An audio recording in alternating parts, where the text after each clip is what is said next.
Ladies and gentlemen, the American Broadcasting Company brings to its entire network one of radio's most unusual programs. Pat Novak, for hire.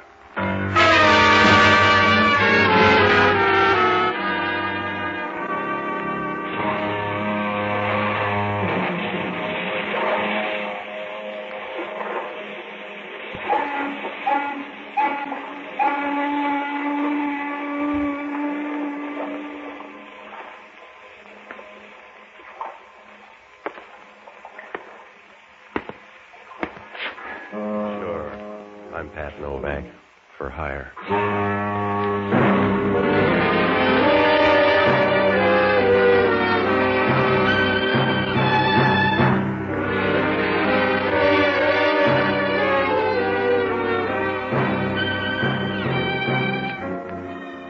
That's what the sign out in front of my office says. Pat Foghorn, for hire. Oh, there are other ways to say it, but down on the waterfront in San Francisco, you got to put your best foot forward. Especially if you want to trip up a friend. Down here, a friend is anybody who's been dead more than 10 years. And then it pays to watch out, because if you relax, somebody will come along and knock you on the back of your stomach. Works out all right, though. I rent boats and do anything else you can hide in the dark. It's about all you can ask, because along the Embarcadero, nothing's perfect except the heels. I found that out Wednesday afternoon. She was a lovely girl. The sort of person you'd expect to see in a choir loft. About 3 hours after choir practice. Her hair was red. Her eyes were as cold as rigor mortis. And you knew the first time you met her that you'd been seeing her too often. Must have been about 5 o'clock in the afternoon. I was walking down toward Pier 19 when she pulled up alongside of me in a cream convertible. Can I give you a lift? You already have. Well, is that love or reflex action? What's on your mind? You are Mr. Novak, but don't put on your tracksuit. It's a business matter. Well, in that case, you've got a name. I'm Con Regan. I went by your office a few minutes ago, but you were out. I'm in now. Go ahead. It won't take me long, Mr. Novak. Stay away from Rory Malone. Well, I'm doing all right so far. Who is he? He's important to me. I don't want to lose him, Mr. Novak, so please stay away. Go tell a girl. I don't even know the guy. You will. You're not lying now. He's a prize fighter, and someone's going to try and hurt him. Then you'd rather hurt him first. I'm willing to pay you to stay away from him. Suppose I'm going to see him a lot. Will you pay a lot? I'll give you $300. All right, Mr. Novak? You know, you're not smart, Angel. If you're pressing that hard, the other team's going to bid, too. The answer's no. I'm afraid that's up to you. But I'm warning you, don't do it. Please don't do it. Yeah, that's what Mother used to say. I'm still all right. Maybe Mother liked you better, Mr. Novak. See you later.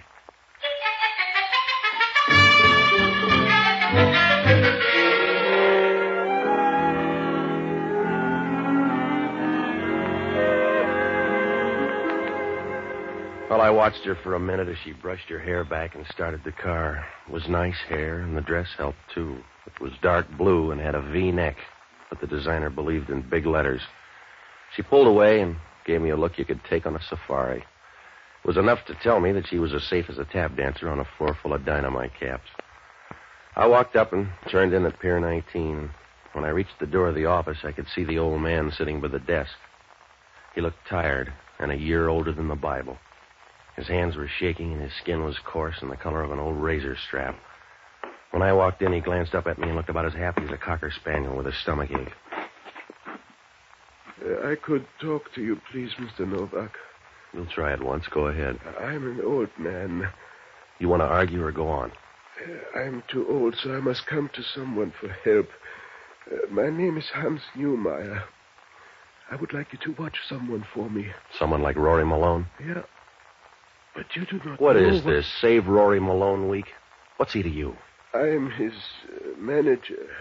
Oh, you don't ever hear of me because I'm old and not a very good manager, I guess.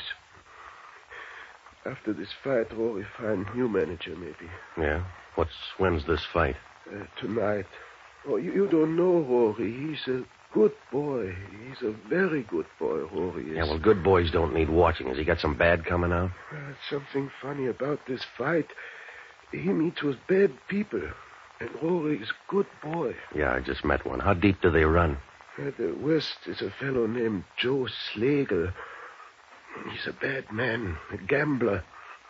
Please, Mr. Novak, you just watch Rory tonight and see he's all right. Are you that rich? Oh, please, I don't have much money. Just $300, maybe, what I got from the fight. Maybe 300, I don't know. I just got a little money. It's a tie, Pop. You win the toss. Please, you don't help me. You win, Pop. When do I look at him? Tonight you come before the fight. In the dressing room, I show you to Rory, and you see he's all right. Yeah, about 9. Yeah, please, Mr. Novak. I thank you all my life. You watch Rory. I thank you all my life. Yeah, well, I'm getting short shift on that, but I suppose it's not your fault, Pop. See you at 9.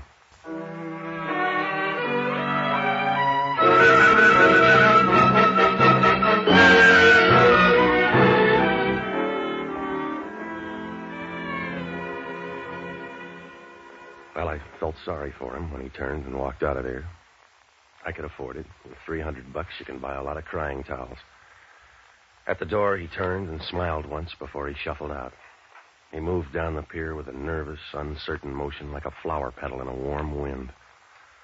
When he disappeared, I took a cab and rode up to the press club. Oh, I found out a lot about Rory Malone, and most of it was good. He was a lightweight, and Hans Newmeyer had picked him up and brought him through the prelims up to main event stuff. He was fighting tonight against a Cleveland boy named George Zarek, and the betting was even. I ran into a Chronicle man whose wife divorced him and named a fight club as correspondent, and he said not to worry about Joe Slagle, that Rory Malone fought for purses, and that's all. He knew about the girl, Con Regan, but he didn't want to say much, just that she was a fast 5-gated horse trying for 7. Well, I had some dinner, and I went over to the arena about 8:30. When I walked into Rory Malone's dressing room, Hans Newmeyer wasn't anywhere around. I stood over in a corner and watched him get ready for the fight. There was enough liniment being thrown around to keep an old lady's home spry for years. The other handlers were in, watching him tape up Malone and put on the gloves. Most of the people cleared out then. Malone shadowboxed a minute before a second threw a robe around his shoulders and shoved him toward the door. As he passed, I fell in beside him, and we started walking under the arena. A few feet down, I bumped up against him. What? Sorry? About what, Hans Newmeyer? Who are you? Where's Newmeyer? What do you care? My name's Novak. I'm supposed to meet him here. Do you know where he is? No, he didn't show up. He's probably out drunk. Does he drink? No. Well, that's a funny answer. I don't know where he is. All I know is I need him tonight. I got to get up to the ring. I'll go with you. Suit yourself. You gonna win tonight? You never know. Sometimes you do. Mister, you're either too smart or too dumb. What's the difference? You can't fight twice in one night. I want to talk to you, Rory. Not now, Kitty. After the fight. Please, Rory, talk to me now. Kitty, you're crazy. This guy's standing around, a lot of other people. What do you want to do? Put him on the radio? Where's Hans? He hasn't been around. Where is he, Rory? I don't know, Kitty. If I knew, I'd get him. There's something wrong, Rory. I've been watching, and I know there's something wrong about this fight. Yeah. There's only going to be one guy fighting if you don't let me out. Please, Rory, don't brush me off like a dumb fly. I know there's something wrong. I don't want you to get into trouble. All right, Kitty. Oh, don't say all right when you know how I feel. Oh, let's talk about you and Joe Slagle. Oh, please, Rory. You don't know what it's like to see somebody you love go crazy. Your dough is safe, Kitty. That doesn't count. You know that doesn't count, Rory. The little money I've saved doesn't count next to you. Oh, please, Rory, don't do anything wrong. I'd die. I'd die of terrible heartbreak. It hurt me all my life. Stop it, will you, Kitty? Now stop crying. Don't worry, I'll win. Just don't let anything happen, Rory. I won't. I'll see you after the fight. Coming, Novak? Yeah. You're real good with your women, Malone. After this fight, I want a match with you, Novak. I've met 2 of them, and they both have you in their dream books right on the fly leaf. I'll remember. Talk some more. I'll talk enough to tell you that you're being followed about 12 inches behind. That's right, Malone. Keep walking. Turn in the next door. Hey, wait a minute. No, you better walk, Malone, unless you can outrun a bullet. You too, mister. I agreed an hour ago. All right. Open the door for him, Eddie. Okay. You stand over here. Now, Malone, take off your glove. I'm going to need it. You're going to be eating teeth. Take off your glove. Help him, Eddie.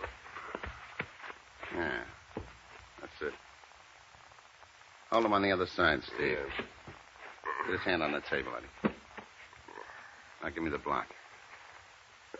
Yeah. You can cry, Malone. It's gonna hurt.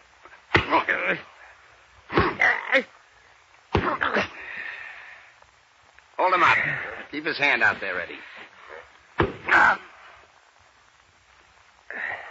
the glove back on, Malone. It's too smashed up. It'll hold the pieces. Put it on. You better put it on, Malone. You're overmatched. That's it. Now go on up there and look good. Yeah, why don't you loan him the gun and he'll win in 2 rounds? Look, mister, I don't know who you are, but I'm sick of your mouth. It's a big floor, so stretch out.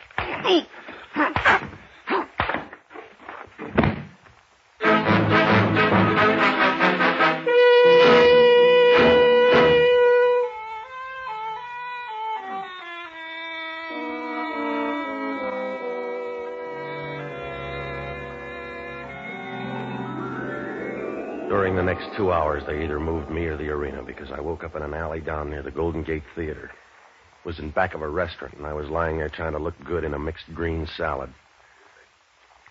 My head was about the size of a diving bell, and my clothes were so rumpled and dirty I looked like a leg man for the Hobo News. I tried to get to my feet once, but it wasn't easy. It was like trying to push a basketball through a stovepipe. I think it was close to 11 when I got out to the street. I didn't even buy a paper to find out about the fight. I grabbed a cab and went up to my apartment, ironing out my spine. It was a good idea, but the girl at the desk had a message from Hans Newmeyer. He was out at the California General Hospital, and he wanted to see me right away. When I got there, he was at the end of a ward on the 3rd floor, but the duty nurse wouldn't let me by. Oh, she was a real pretty nurse, if you like pure mammal. Somebody buzzed, and when she oozed down the hall, I ducked into the ward and started looking for Hans Newmeyer. It was dark, and he was away down at the end behind a white screen. He looked tired, and his eyes were moist and soft, like a ripe fruit that's just been squeezed too hard.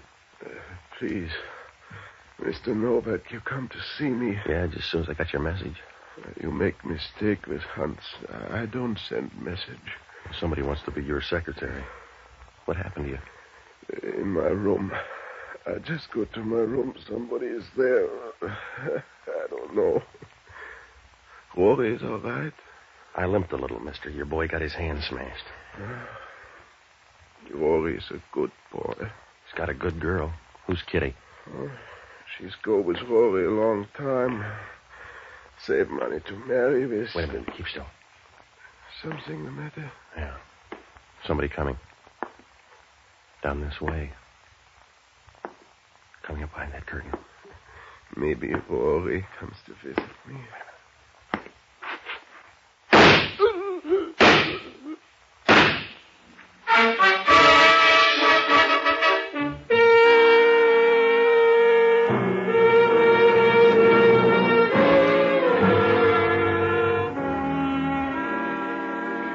Whoever came to visit him didn't stay long.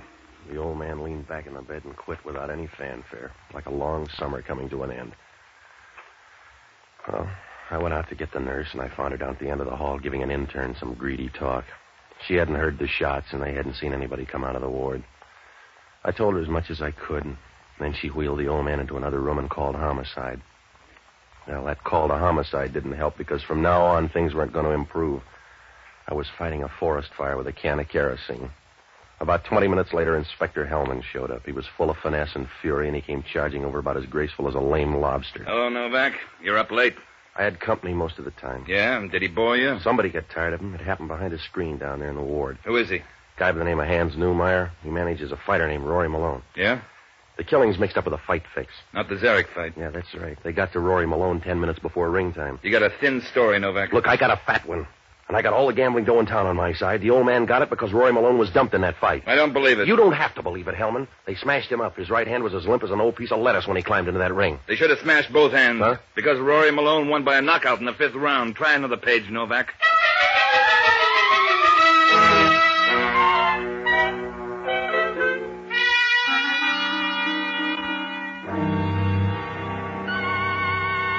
When Hellman told me Rory Malone won that fight, I might as well have handed him a feather.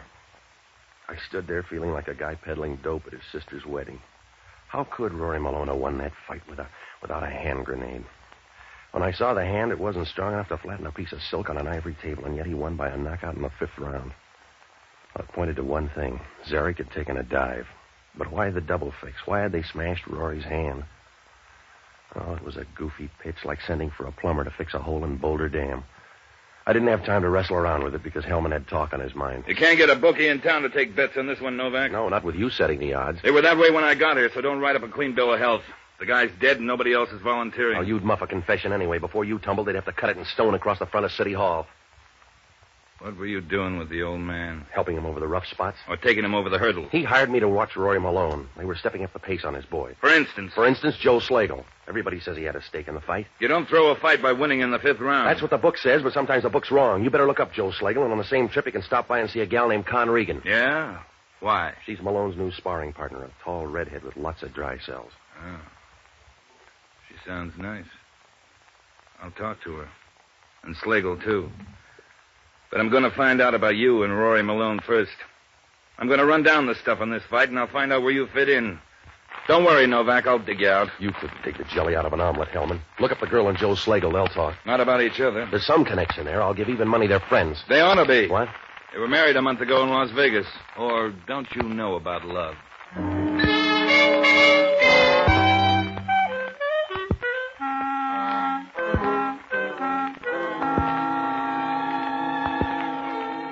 Hellman stood there a moment and smiled like a guy who's just killed a landlord. And then he turned around and walked out.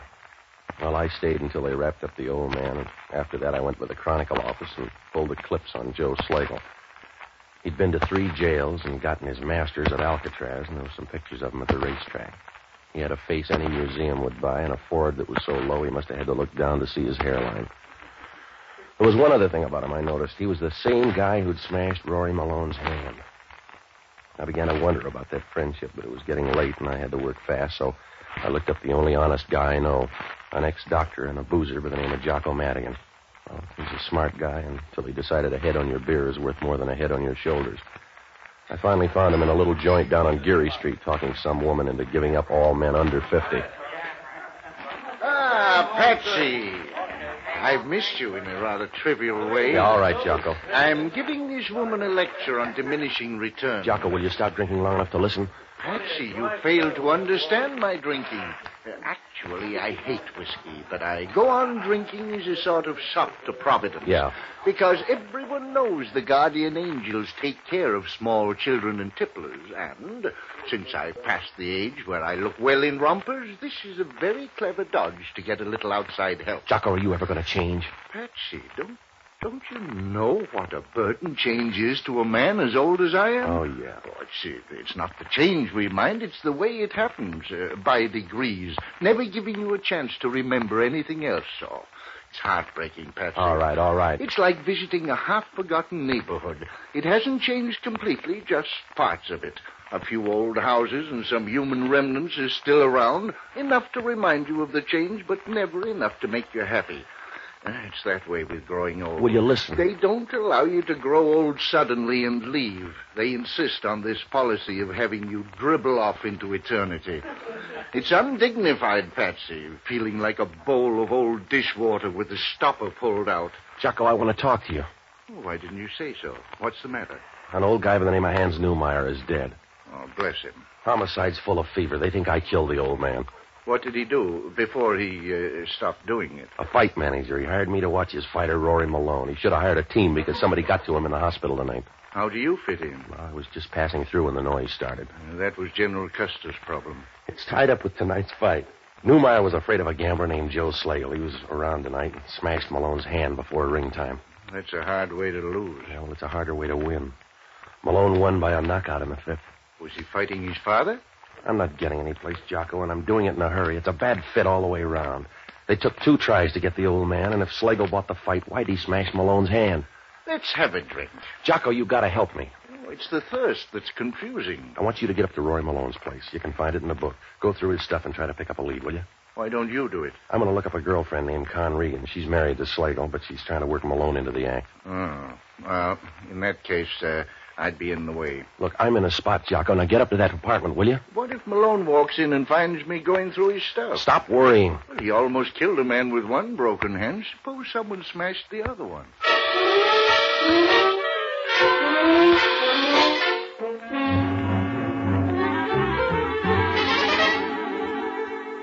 Well, I had to do something quick because the kettle was on to boil. By the time Hellman got to him, Slagle would have an alibi, and my story about the smashed hand wouldn't prove a thing. Oh, I had to grope around and pretend like a guy on the second verse of the national anthem.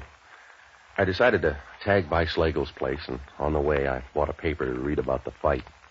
Malone looked real bad for 4 rounds and then came out of the woods fast with a left hand in the 5th. It was about midnight when I got to Slagle's apartment and began to look more and more like it when Con Regan opened the door. Oh, I could see Rory's point. She was the sort of a woman you'd never give a second look because the first would paralyze you. Her red hair looked brighter now, and, well, legs like that are the reason silkworms are born. She smiled, and you knew if you never made Naples, you could die happy with her. But I guess she picked her friends. It's too late for the 300 now, Mr. Novak. I'm working free. Invite me in, huh? Sorry, darling. You look lonely. Where's Slagle? I agreed to marry him, not follow him. How about Malone? Somebody killed his manager. I'd like to help you, Mr. Novak, but I don't like you well enough. Well, you can make love later. Give me answers now. Where are you going? You're not welcome. I want to know what those bags are packed for. I don't trust the drawers. Now get out of here, Mr. Novak. Calm down and put the gun away. Get out of here. You came uninvited. I'll kill you the same way. Hello, Novak. You gonna lose an argument? Well, it looks that way. If she's yours, call her off, Malone. You're too tough, Con. Let him walk out. He steamed in here full of questions. That's a bad way to answer. Relax. That's what your man Newmeyer's doing. Somebody killed him tonight. I know that, Novak. Your eyes aren't very red. I can't help it, Novak. All I can do is square his beef. Well, you can start with your girlfriend. She's leaving town, or did you buy the tickets? What's your hurry, Con? If I want to leave, I can leave, Rory. I'll argue with you. You'll get the short end, Rory, because I'm leaving. Stay away from me. You're too close. Rory, stop it. Someday they'll match you even, Rory. Maybe it's a referee. I'll get it. Yeah. You got a deep voice, Miss Regan. What's on your mind, Hellman? Joe Slagle right now. He cleaned up in tonight's fight. Not with a betting even. Wasn't after the first round. Word got out that Malone broke his hand. The betting changed. And Slagle covered every bet in the house. That's right. Well, the old man tumbled before it happened. That's what he was afraid of. And the shock killed him? Slagle did. You got a motive now, Hellman. You better look him up. We did. He's dead. He couldn't be dead. If he's not, the bullet holes are good fakes. See you soon, Novak.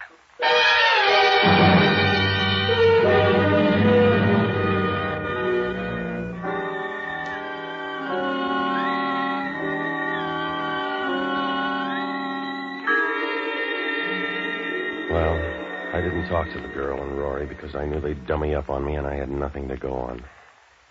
Oh, it was like trying to build a wall out of jelly consomme. Nothing added up now. Whose side was Rory on, and where did that other girl, Kitty, fit in? My luck was on the black market tonight, and I knew it. So I went by my place to check with Jocko. He was in the kitchen, and he looked worried. Ah, Patsy, I was going to break open the thermometer until I found this bottle in the closet. All right, Jocko. What'd you find out? That it pays to know Joe Slagle. There's a $20,000 check in Malone's desk. Slagle signed it. He could afford it. Somebody killed him an hour ago. Where was Malone? I don't know, but that's not gratitude. Well, maybe he'll wire regrets. You'd better get up there. All his stuff's packed for a long trip. Well. A couple of trunks and all his bags. Does that sound like a weekend party? I don't know, Jocko. He's kind of fancy. Maybe he likes a lot of laundry.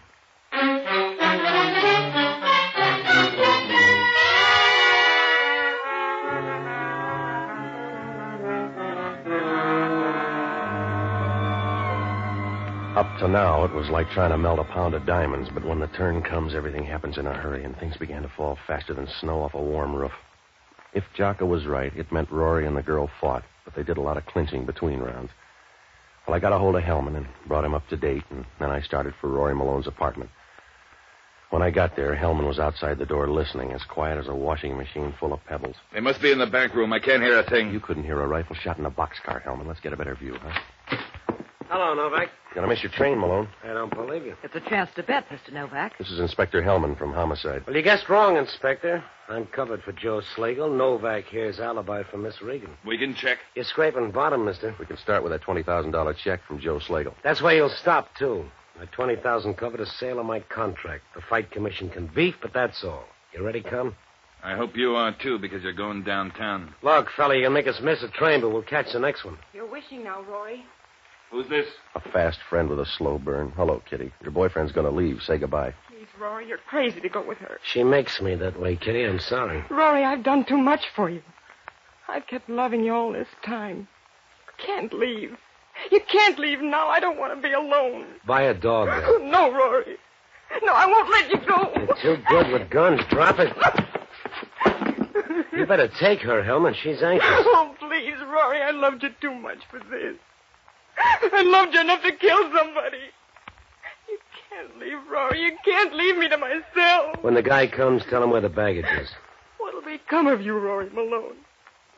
What'll become of you, Rory Malone, when you have to think about me? When you hear the sound of me in your head? Oh, you're brave, Rory. You're brave to leave me alone. Come on, Con. In a place like this, we're wasting you. Come back! Come back, Rory Malone! Come back long enough to watch them laugh at me. Watch them laugh at me for the fool I am. Oh, it's the great fool of the world I am.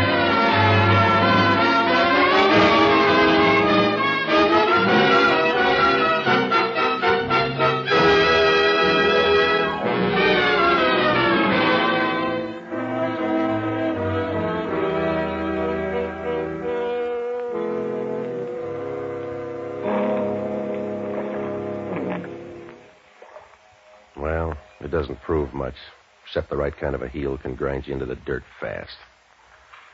Well, Hellman pieced most of the story together. Slagle and Malone planned the fight, and it went off without a hitch. Slagle bought off the other fighter so that Malone could win as soon as the bets had been covered. Hans Newmeyer had an idea, but he liked Rory too much to believe it. They found out he was coming to me, and Con Regan tried to scare me off. She looked too good to Rory, and the scheme started to grow.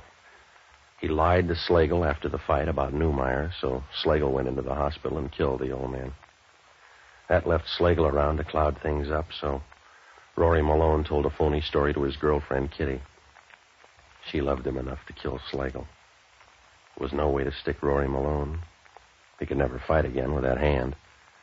But he had a check for $20,000 to start on, and that's enough to keep love in the living room.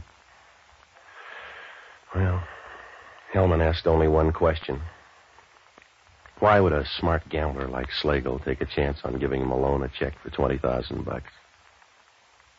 I guess Malone found out when he tried to cash that check because Joe Slagle was big-hearted but broke.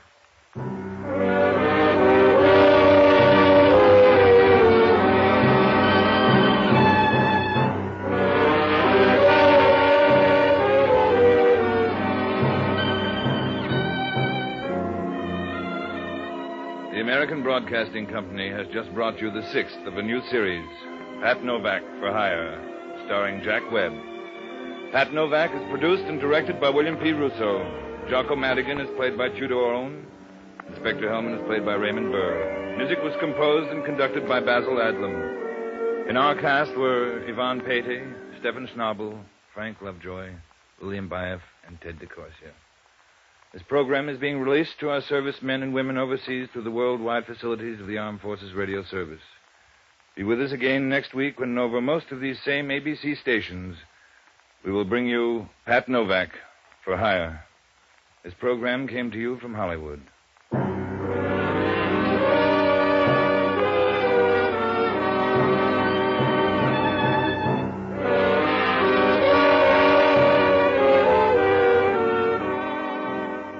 Now, a listening reminder. Don't miss Jean Arthur and Robert Morley when they star in the compelling drama Yesterday's Magic on Theater Guild on the Air tonight. This is ABC, the American Broadcasting Company.